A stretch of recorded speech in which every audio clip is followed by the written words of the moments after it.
Guys, আজকে আমরা গিয়েছিলাম নারায়ণগঞ্জ ঘুরতে এবং ওখানে গিয়ে কি কি করলাম সারাদিন এবং কোথায় গেলাম আপনাদেরকে দেখাবো। চলুন, প্রথমে আমরা একটা মিশুক নিয়ে নিলাম। এখান থেকে যাব আমরা হলো নারায়ণগঞ্জ লেক পার্কে এবং ওখানে গিয়ে অনেকগুলো ছবি এবং ভিডিও করব। তারপর আমরা যাব হলো ফ্রেশ মার্কেটে কিছু কেনাকাটা করতে। এক পাশ দিয়ে ঘোরা হয়ে যাবে আর এক পাশ দিয়ে কেনাকাটা হয়ে যাবে। দেখতে দেখতে নারায়ণগঞ্জ লেক পার্কে আমরা এসে বললাম। আসলে নারায়ণগঞ্জ লেক পার্কটা খুবই অসাধারণ দেখতে। চলুন আপনাদেরকে ঘুরে দেখাই।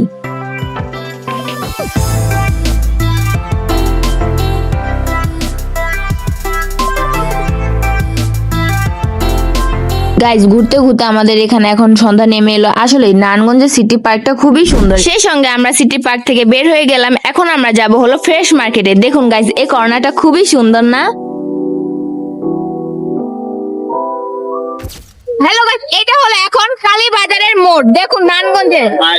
এখন আমরা যাব ফ্রেশ মার্কেটে যাব। চলো গাইজ, এখন মানুষজন নাই, কারণ এখনকার মানুষজন সব দেশে চলে গেছে। তাই আমরা এখন এখানে মার্কেট করব।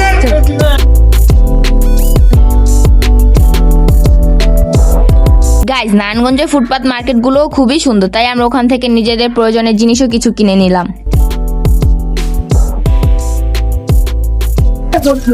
এখন আমরা চাষারার গোল চক্করের মধ্যে আছি। দেখুন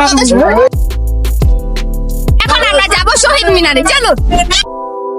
আসলে নারায়ণগঞ্জের প্রত্যেকটা প্লেস খুবই সুন্দর এবং খুবই অসাধারণ, তাই নারায়ণগঞ্জে এত ভিড় হয়। দেখুন গাইজ, নারায়ণগঞ্জের শহীদ মিনারের এখানে কত ভিড়।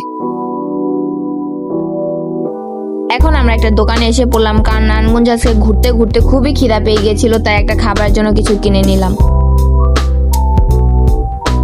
গাইজ, নারায়ণগঞ্জে ঘুরতে ঘুরতে অনেক রাত হয়ে গেছে। এখন আমরা সোজা বাড়ির দিকে রওনা দিব এবং যা খাবার কিনেছিলাম সব ট্রেনে বসে খাবো। এবং আমাদের ভিডিওটা আজকে কেমন লেগেছে প্লিজ কমেন্টে জানাবেন। Thank you for watching guys, by.